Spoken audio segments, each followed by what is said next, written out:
Hi, Happy New Year. Happy New Year. Nothing really lasts forever. 2021 is gone, it's past. I welcome you to the brand new year 2022. The glorious year of fulfillment. Fulfillment in dreams, in missions, in visions, in goals.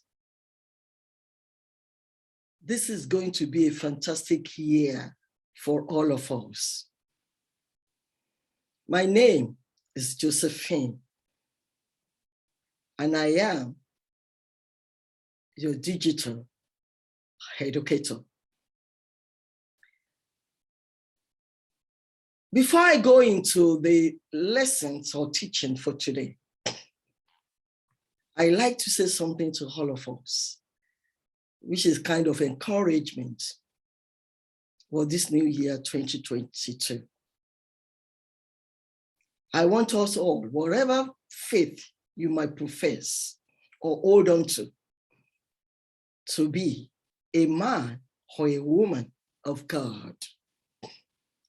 And there are 4 great attributes of a man or woman of God. The very first one is that he or she flees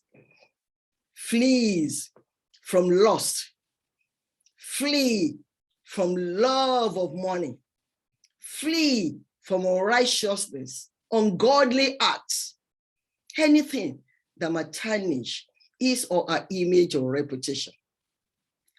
And the second one, pursues righteousness, which is the only thing that could lead to the fulfillment of our aspirations or our goals. The third one is fights by using the truth. There are falsehood abound, either on the social media or wherever. The kingdom of darkness is roaming around. So you can only fight it with the truth. And the last one is faithful. That is, a man or woman of God is faithful. He holds tightly to internal things and not temporal things. On this, I want to wish us once again a happy new year. And I pray that this year, by God's grace, will be the realization of our dreams. Do not let us think about 2021. It's already past. It is gone. In the last 2 episodes of year 2021, which was aired in December, we spoke of how to value our environment. The first 2 episodes of this year is going to talk on sustainable environment and development. It's like a continuation of environmental philosophy of religion and eco-theology. And like I said, I will want to please like my page, subscribe, and share to get notification for any next video that is coming out. I want you at this point in time to take your pen, take your paper or recorder, and like usually I'm going to share with you a PowerPoint presentation on sustainable environment and development. Give me a second.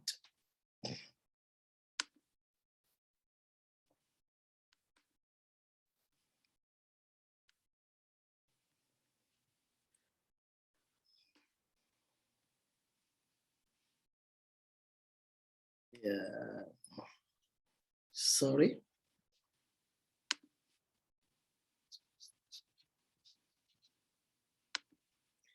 Yeah.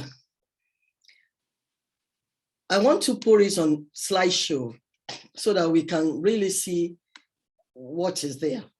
Okay, just follow me. And this is part one. We'll be concluding on part two of sustainable environment and development by next Tuesday. Here we're going to talk about the concept of nature. I think in the last episode of December, I asked us a kind of question, or I said, is nature the same as environment?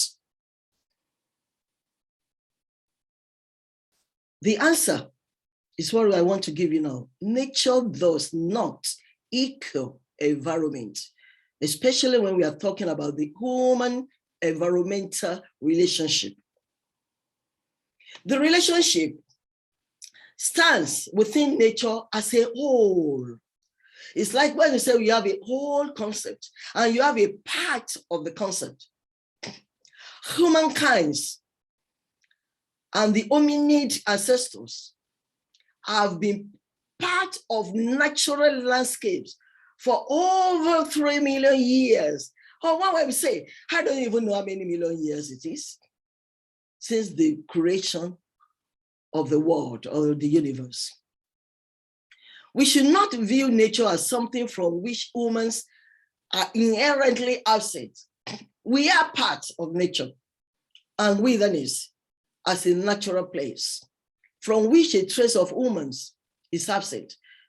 You know, we have some wide areas when we say thick bush. Human presence are not there at all.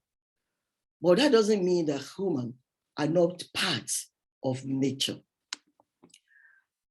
Not until 1970s does the discussion eventually gather around a completely demystified nature. One that is considered to be a cultural construct.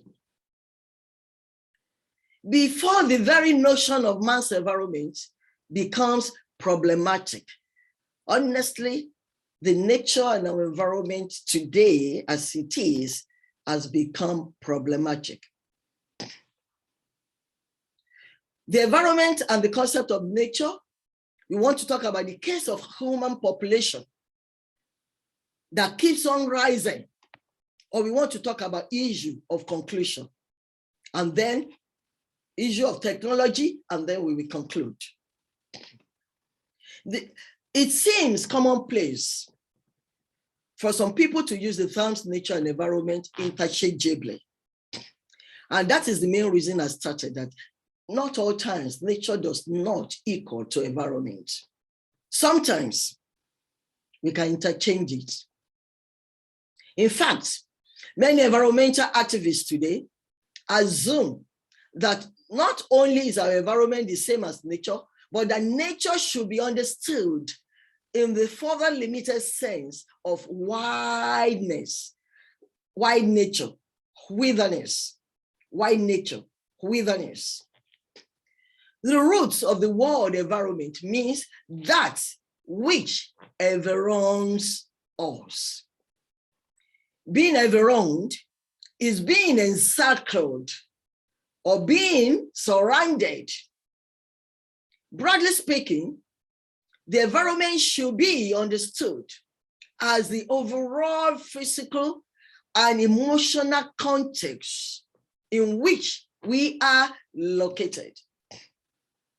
When I talk about my environment here, because I am based there in Austin, Georgia, United States of America, then I could talk about Georgia. I talk about Marietta, I talk about Atlanta, I talk about all aspects of Georgia that environs me here.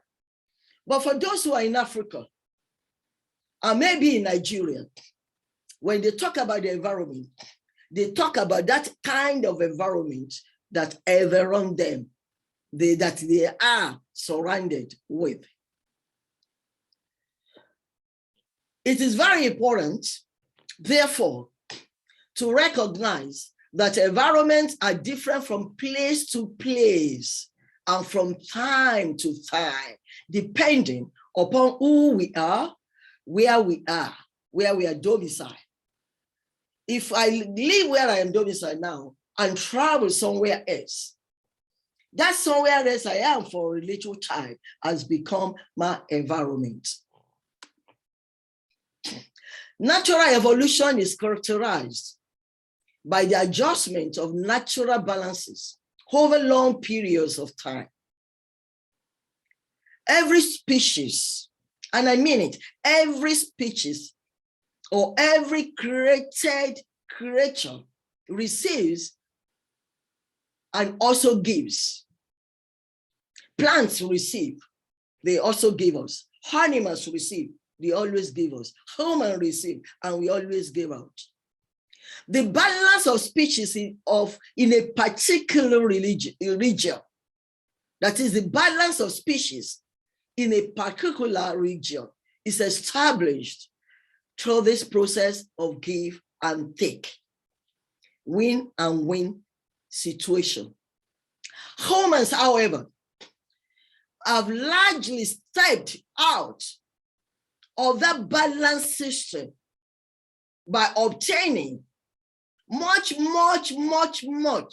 and giving little, or nothing in return. Let's look at it. The way we have operated. Are we following the natural operational manual? Do we do the give and take? No, we do not. Humans enter every natural environment as an exotic, perturbing the existing balances of species and refusing to be a party to any new balance.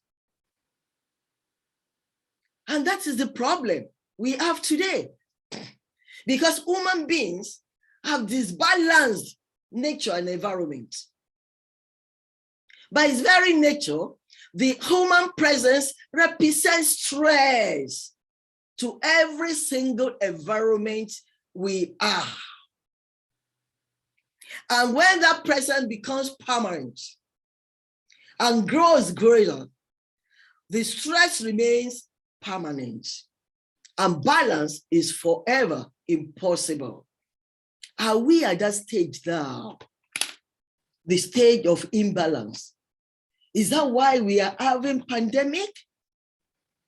Is that why we are having the presence of COVID-19 or presence of Omicron or presence of all things that are happening around us? Is it due to the imbalance that has been caused by humankind? Let's think. We need to think about this. Let's look at the case of human population. The estimated global population of humans for 8,000 BC was about 10 million. The estimated global population of humans by 1625 AD was estimated to be about 500 million. And look, let's do a quick calculation. A quick calculation indicates that this represents a modest increase of approximately 5.1 million humans every century over a period of more than 9,000 years. Even let's say 10,000 years.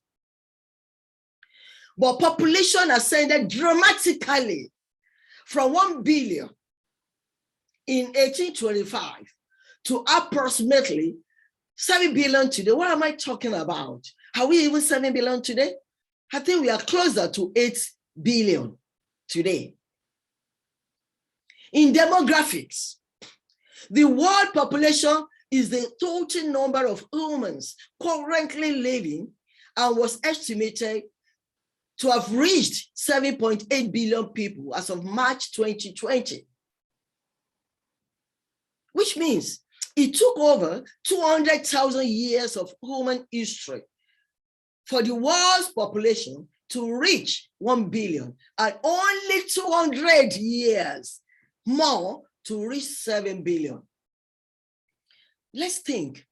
I mean, this is a presupposition, I'm not sure. Is this why we have this pandemic that wants to drastically reduce the population of humankind? I don't know. We are just thinking together.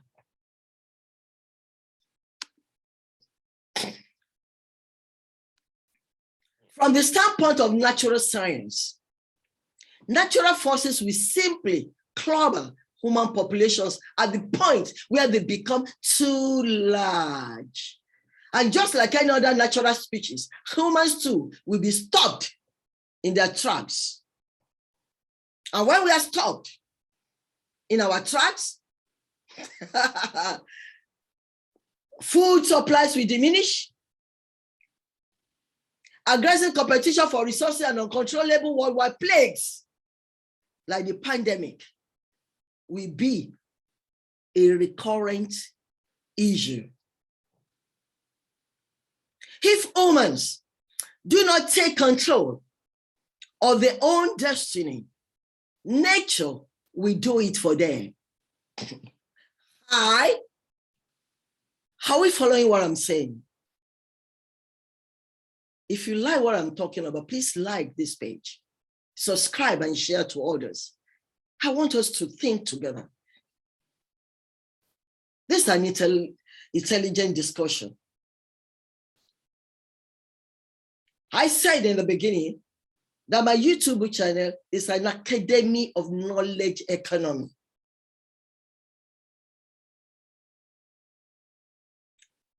And I repeat, if humans do not take control of their own destiny, nature will do it for them.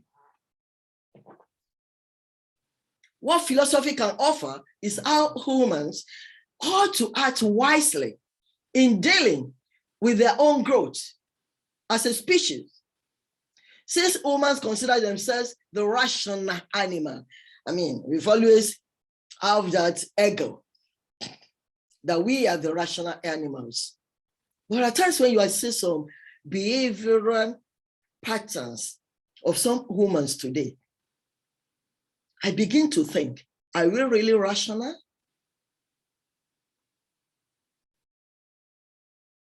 Let's look at sex. A goat male will mate with a goat female. A goat will not go and meet elephant or anything, or elephant or horses will not go and meet a goat to start mating. That is what I call rationality. But what is happening to us who are humankind? We have even gone beyond mating with each other, male and female, to animals, to plants. I don't know. Are we truly rational? And we are supposed to be rational animals. And it's the only animal that can potentially be wise. Is that wisdom? Are humankind today exhibiting wisdom, knowledge as rational beings? They are faced in the most ultimate way with the project of proving this distinction. And I think humankind, in this new year 2022, we should start thinking and planning ways to prove that truly we are rational by discarding those irrational behaviors that even animals who are not supposed to be rational will not do.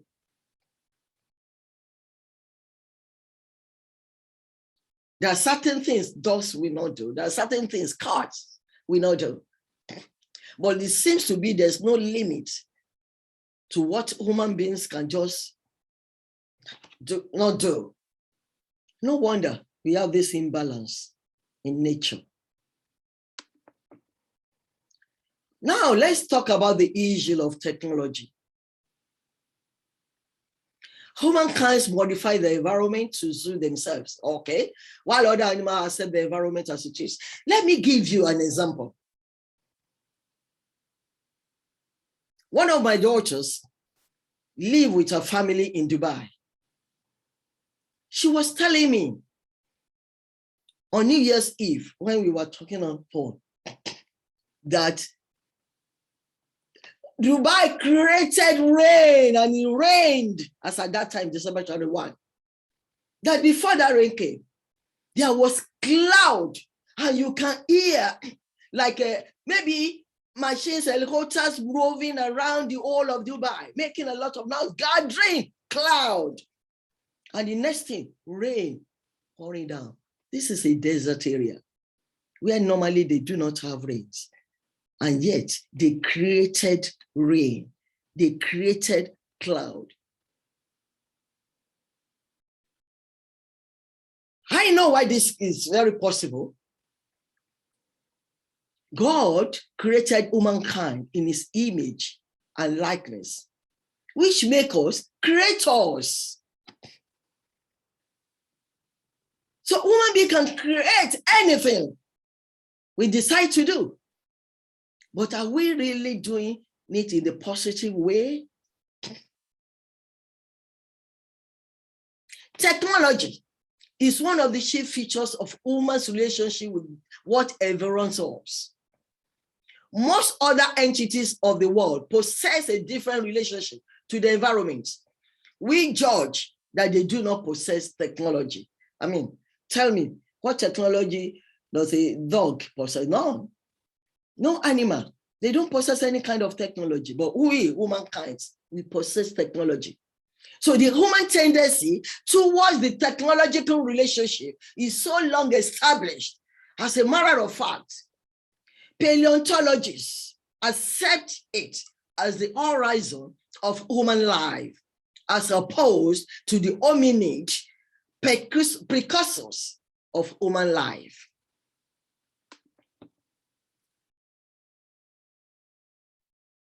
Paleontologists consider technology as tool making in its earliest forms, and human history demonstrates many changes in tools and their applications. Let's use agriculture as an example. The movement from gathering to agriculture and from hunting to animal husbandry carried humans beyond merely utilizing and occasionally enhancing nature's abundance to the construction of human-built gardens and animal pens. The movement to agriculture required commitment to a place so further constructions like houses, paths, wells, and so many others were to be expected. Agriculture was destined to change the face of the world. And this is because in this technology, agricultural technology, humans not only approached the world with tools, they became major contributors to the appearance of the world. I hope you are following me.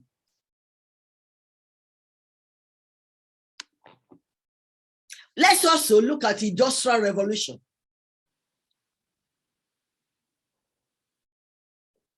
Another revolution in technology that has moved beyond agriculture is what we call Industrial Revolution. It is modern industrial technology that most authors see as presenting the greatest ethical problems. When we construct things in the world, we need to consider the destiny of the world. But are we taking the destiny of the world, the balance of the system, into consideration? We seem to act as though the world's destiny is separate from our destiny. No, it's not. We are in this world. The environment environs us. Our destiny is linked with the destiny of the world. When we cause imbalances, we will, the effects, the consequences, the impact will be on us.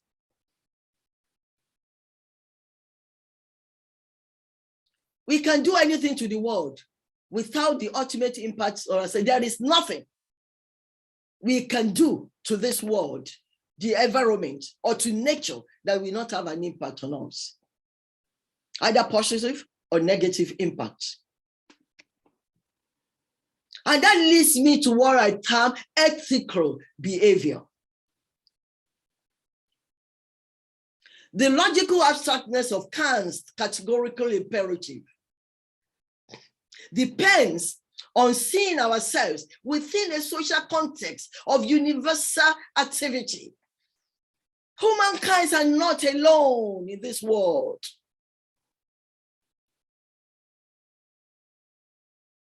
If ethical behavior is to extend past other humans and onto plants, animals, and even landscapes, we need to know in a deeply serious way what our true connection with these things are, what are our connections to these things. When people plant greens, either trees or flowers, or even around their environment, they don't know the benefit they're gaining along. Because we need oxygen to survive. Look at the issue of that coronavirus. At the peak of that disease, people do not, they are looking for oxygen to give to them. Oxygen that we breathe in. Oxygen that we breathe in now. But we breathe out carbon dioxide. Who give us this oxygen? Plants, green plants. They take in what we breathe out. We take in what they can give us. And that is the word of balance.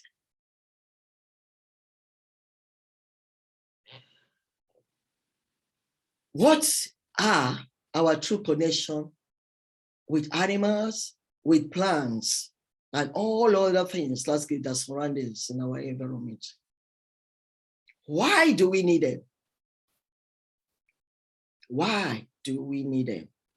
When we approach these questions, we begin to understand the scope of the problem before us. Because Western society, at least over the last 150 years, has taken a very hostile attitude and posture towards non-human entities. Non-human entities, they have moral status.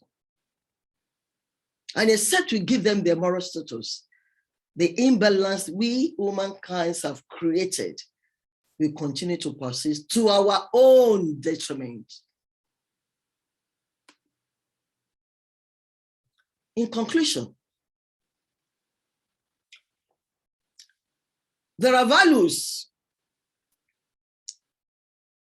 in identifying and studying natural environments.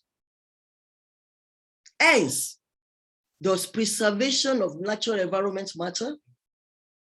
I want us to ponder on this question and the answer to this.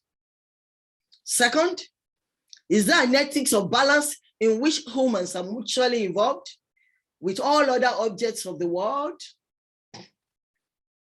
I believe,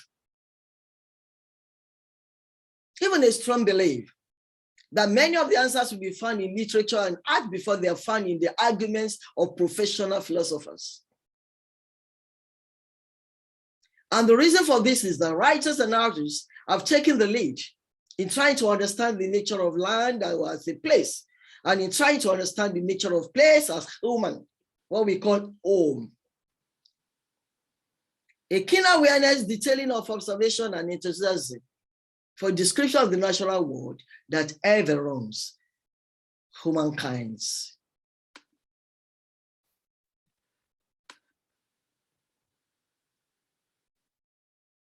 I want to appeal that for us to live a good life, we must have sustainable environments and development. It is imperative that we sustain the environment that we live in, the nature that environs us. Happy New Year once again. Please like this page, subscribe to get notifications, and share it. Next Tuesday, I will conclude on environmental philosophy of religion and eco-theology, giving you an insight into so many, many other things we need to know.